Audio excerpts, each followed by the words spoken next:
Hello, everyone. Welcome to the February edition of our discussion on various topics in our legal profession. Remember that in the month of January, we discussed visibility, and I highlighted the various ways how an entrepreneur can be more visible such that he or she will attract the right set of clients and, of course, the right set of possibilities. If you go to my YouTube page, Kenny Shonde, it's posted there. You would to be good for you to also watch it again so that you can learn more. So for the month of February, we're going to be discussing what I call strategic positioning. Strategic positioning. How you can position yourself in such a way that you can attract the right set of clients. Now, in life, the point is, you will see so many people succeeding in their businesses. And at the other side, you will see people not succeeding the way they should in their businesses. So the question is, why? Why do some people succeed? And why do some people don't succeed? Why don't they succeed? You know, by the time you ask these questions, you would realize so many things, fundamentals, the reasons why some businesses don't succeed. Like one of the posts I made on my status yesterday, that the entrepreneur is the heart and the soul of the business. I think it's even this morning I posted it. That the entrepreneur is the heart and the soul of the business. And that if you don't, you know, take care of yourself or position yourself very well, that business will die and somebody else will take over, or another person will run with the business and do well with it. But you, that has the original idea, or the one that has been trying to make that business succeed, will not achieve much because, you are not properly positioned. Because position yourself strategically or position yourself very well means that whenever opportunities come for your business to grow or to move forward, you always get that opportunity. Let me give an example. Of course, I will always use myself as an example because it's something I've gone through and I've, been able to do. So I'm not talking about theoretical things. I'm talking about what has actually happened, reality. You see, uh, if I remember clearly, I think sometimes ago in one of my earlier videos, I talked about my early days of practice. Of course, I've been a lawyer for almost 2 decades now. So in my early days of practice, I really don't go into litigation. I don't go to court. It was just basically CAC, corporate affairs matters, as corporate pro pro and post incorporation matters.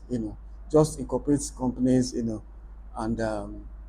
other things pertaining to registration of companies, you know, whether before the registration or after the registration. So after a while, I had to know that let me go into litigation so that I can.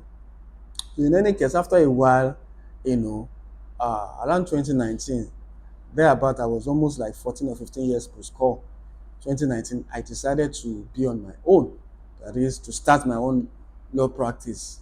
But that was a mistake on my part because I felt I had arrived, quote and unquote. I felt I was properly positioned to start my own legal practice. But after some months, you know, I saw that, man, I wasn't ready, you know. So that same year, was it that same year or the following year? No, it wasn't that same year. I think 2 years later or so, I had to go back to paid employment. I had to go back to paid employment, and I had to, continue paid employment for a while. And after that, after going into paid employment, I had to now go back to uh, the working. Sorry, after the paid employment, I went back to private practice again because that paid employment, it wasn't really, although I was being paid every month. Because remember that I had been in paid employment before going to private practice, thinking that I was properly positioned. When I when I was into private practice for a short period of time, I realized that I wasn't properly positioned for it. So I went back to paid employment. That was around 2021. So around 2022, 2023, I just decided that let me face this private practice, no matter what it takes. And I started. And by the grace of God, I'm where I am today. And now I thank God because things are far, far better than the way they were. Of course, I made my mistakes, just like I pointed out. I made my mistakes and I keep learning from them. So the point is that through those periods of working with people, you know, with my bosses, my former employers, starting on my own, going back to paid employment, now coming back to private practice, I've learned a lot of things and I've properly positioned myself to take on any challenge or anything that comes in the course of my practicing law. So I'm properly, and I can say I'm properly, positioned as a lawyer to take on any brief that comes my way and do the best of my ability. And I can give testimony to that. Recently, initially, because I'll be looking for clients, I'll be, probably almost pleading to get briefs. We call it briefs. Any job that a lawyer gets is called a brief. To properly get briefs, and all that. But now I can say that I don't even stress myself getting jobs. Just today, okay, let me even give it, and let me start with this January, this 2026, almost on a weekly basis, and I'm not exaggerating. I get jobs. People call me for jobs, fellow colleagues, or just a client who is not a lawyer, who is not a colleague. I get jobs almost on a weekly basis, such that I'm so occupied with so many things. And another thing is that I had to even delegate those jobs to other colleagues to assist me to do it. You know.